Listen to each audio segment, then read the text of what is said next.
Second 4-1 win of the season against Spurs.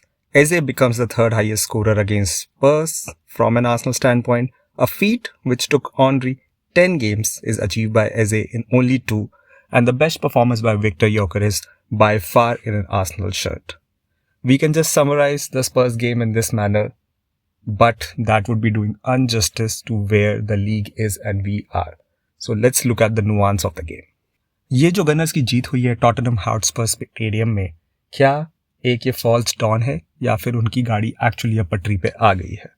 इसके लिए हमें इस पहले देखना होगा कि ये गेम किस सर्कमस्टांसेस में खेला गया। आर्सेनल अपने एक डिसअपॉइंटिंग ड्रॉ जो वुल्व्स के ग्राउंड पे हुआ 2-2 लास्ट मिनट ओन गोल के बाद यहाँ पे आई इस गेम में, और स्पर्स के डगआउट में थे एक न्यू मैनेजर इको ट्यूडोर, जिन्होंने ना ही स्पर्स का कोई और गेम हैंडल करा था आज तक, बल्कि उनका प्रीमियर लीग एक्सपीरियंस एकदम जीरो था। और ये एक स्पर्स स्क्वाड था जो कि कंप्लीटली रैवेज बाय इंजरीज है और 16 प्लेस पे है, technically fighting for relegation, although उनका मैनेजर और उनकी टीम ये ओपनली नहीं एडमिट करना चाहते। और सबसे इंपॉर्टेंट बात, क्योंकि एक ये नॉर्थ लंदन डार्बी थी जो स्पर्स के होम पे थी, वो बाकी टीमों की तरह सिट बैक करके प्रेशर अब्जॉर्ब नहीं कर सकते थे, उनको अटैक करना था, उनको इनिशिएटिव दिखाना था।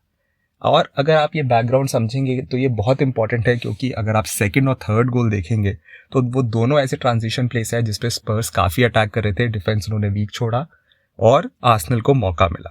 पर अगर आप रिमेनिंग गेम्स देखेंगे आर्सेनल के, बचे हुए 10 गेम में से 7 गेम होम पे है, जिसमें काफ़ी हाई लाइकलीहुड है कि टीम्स लो ब्लॉक के लिए जाएंगी, और जितनी स्पेस आर्सेनल को इस गेम में खेलने के लिए मिली शायद उतनी नहीं मिलेगी। अब इस जीत के बाद मिकेल आर्टेटा के लिए इमीडिएट टारगेट क्या है? इमीडिएट टारगेट ये है कि जो 18 अप्रैल का गेम है मैनचेस्टर सिटी के अगेंस्ट, उस गेम में जब वो जाएं तो वो मैनचेस्टर सिटी के ऊपर हो टेबल पे। ऑफ कोर्स उससे पहले एक छोटा सा मैटर है काराबाओ कप फाइनल का एंड ऑफ मार्च में, जिसमें वो मैनचेस्टर सिटी से मिलेंगे, और एक मार्कर सेट हो सकता है कि वो 18 अप्रैल का टाई किसके फेवर में जाएगा। तो आइए अब मैच की बात करते हैं। सबसे पहले एक शाउट आउट टू साका, उनका नाम स्कोर शीट पे नहीं दिखा, बट पिछले 2-3 महीनों की उनकी ये सबसे इफेक्टिव परफॉर्मेंस है। हालांकि अगर आप गेम देखेंगे तो वो हैट्रिक भी मार सकते थे, पर ऐसा हुआ नहीं।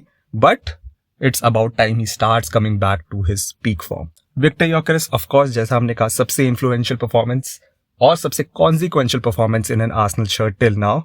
और उन्होंने ये भी दिखाया कि अगर आप उनको स्पेस देंगे, उनके साथ डायरेक्ट बॉल्स खेलेंगे, तो वो अपना क्या इम्पैक्ट दिखा सकते हैं। Eze allowed another great day out at Spurs, but his only regret will be that he was not allowed to score a hat-trick by Arteta. I think last good news जो Spurs fan ने सुनी थी, जिसमें Eze का नाम था, वो ये था कि Eze उनका क्लब ज्वाइन कर रहे हैं। उसके बाद से उन्होंने जो भी न्यूज़ सुनी है Eze को लेके, उसको लेके वो कोई भी खुशी नहीं मना सकते। और स्पर्स के लिए ये गेम कैसा होने वाला है उसके बहुत एक अर्ली साइन मिल गया था 4th मिनट में, जब विकारियो को बाहर आना पड़ा अपने बॉक्स से बॉल क्लियर करने के लिए। बॉल पहुंची ट्रोसार्ड के फीट पे, ऑल्दो काफ़ी प्लेयर्स थे गोल के बीच में, टॉटनहम हॉटस्पर के डिफेंडर्स। ट्रोसार्ड ने फिर भी शॉट लिया और एक थोड़े छोटे से मिक्सअप के बाद बॉल ड्रैगोशन ने लाइन से क्लियर कर दी, बट दिख गया था ये कैसा होने वाला है। 7th मिनट में फिर योकेरेस ने अपना सिग्नेचर लेफ्ट चैनल में रन इन करके, कट इन करके शॉट लिया, outside of the far post गया, but warning bells were ringing in the stadium. और चांसेस आते रहे। 17 मिनट में कॉर्नर से चांस बना, डीप कॉर्नर बैक पोस्ट पे, योकेरेस का हेड बैक और सलीबा ने उसको हेड किया, कोने में घुसाने की कोशिश कर रहे थे, बॉल को नहीं हुआ, पोस्ट के बाहर चली गई।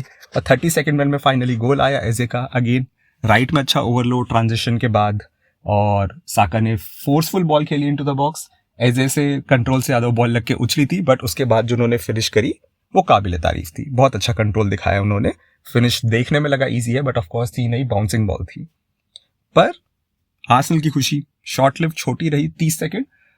डेक्लन राइस जो जनरली बहुत डिपेंडेबल रहते हैं, उनसे एक अनकैरेक्टरिस्टिक मिस्टेक हुई। अपने बॉक्स के पास वो थोड़ी सी ट्रिकी करके बॉल निकालने की कोशिश कर रहे थे, बॉल पिंच हुई उससे, और कोरो रैंडल मोनी ने अच्छा गोल मारा, क्योंकि सलीबा और गैब्रियल फिर भी पीछे थे, तो उन्होंने एक अच्छा गोल मारा, फियर शॉट लिया, राया को पेस से बीट करा। पर इसके बाद डेक्लन राइस ने यह भी दिखाया कि उन्हें क्यों एक रोल मॉडल और एक लीडर देखा जाता है, क्योंकि उनकी बाद की जो परफॉर्मेंस रही इस मैच के बाद वो फ्लॉलेस थी। उन्होंने अपना हेड हैंग नहीं होने दिया, शोल्डर्स ड्रॉप नहीं होने दिए, और टीम को एग ऑन करते रहे। और फाइनली सेकेंड हाफ के सेकेंड मिनट में ही आर्सेनल को वापस से लीड मिल गई। यॉकेरेस के अंदर एक डायरेक्ट बॉल खेली टिम्बर ने, और फॉर सम रीजन उनके टच लेते ही डिफेंडर्स आप देखेंगे पीछे जा रहे थे, और उसकी एक बहुत बड़ी रीजन है कि एजे उनके कितनी पास खेल रहे थे। डिफेंडर्स को डर था कि यॉकेरेस एजे को टी अप कर देंगे, इसलिए वो उनको डिफेंड करने गए और यॉकेरेस को जगह मिली जो उन्होंने बखूबी यूज करी। और अगर आप वो गोल देखेंगे तो आपको 2 गोल्स की याद आनी चाहिए। एक जो ओबामेयांग ने एमिरेट्स पे स्कोर किया था लॉरिस के अगेंस्ट, बहुत सिमिलर पोजीशन, बहुत सिमिलर फिनिश, और एक जो रॉबिन वैन पर्सी ने स्कोर किया था other side of the goal पे, again outside of the foot से वो लेके आए थे, बॉल को कंट्रोल किया और पोस्ट के बाहर से कल करते हुए अंदर लेके आए थे। 53rd मिनट में फिर लगा कि शायद गेम 2-2 हो गया है। कोलो मुआनी ने फिर बॉल नेट में डाली, गैब्रियल को धक्का दिया, इस बात पे क्वेश्चन मार्क है। बहुत जेंटल पुश लग रहा था, और अगर आप देखेंगे बहुत सिमिलर था जैसा वोल्टेमार्डे ने गोल मारा था न्यूकासल में, उस टाइम पे वो गोल स्टैंड होने दिया गया था। But again all these things in my view average out over the season. अगर आप लास्ट गेम वुल्स का देखेंगे, नोनी मैडुएके ने एक हेडर मारा था जिसपे उनको पुश किया गया था, उन्होंने हेडर मिस कर दिया था।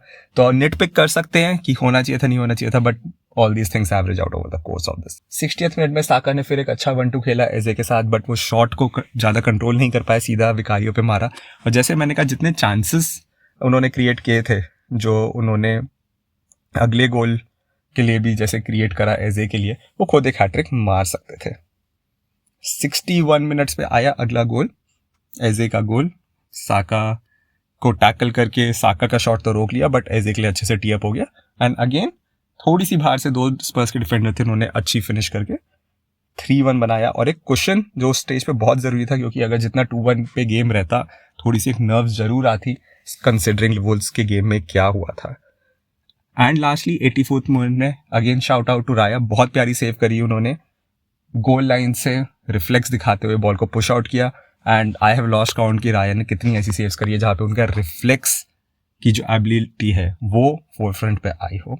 And cherry on top, Gyokeres 94th minute, second goal.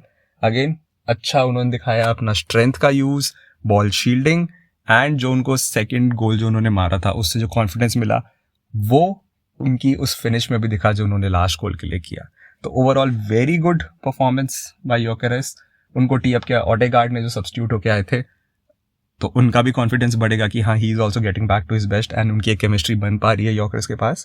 And subs के बारे में आर्टेटा को फुल मार्क्स देने पड़ेंगे। मैं कहूँगा सबसे इंपॉर्टेंट सब अगेन जो अंडररेटेड रहा वो था मॉस्केरा का सब, जो टिम्बर के लिए किया उन्होंने।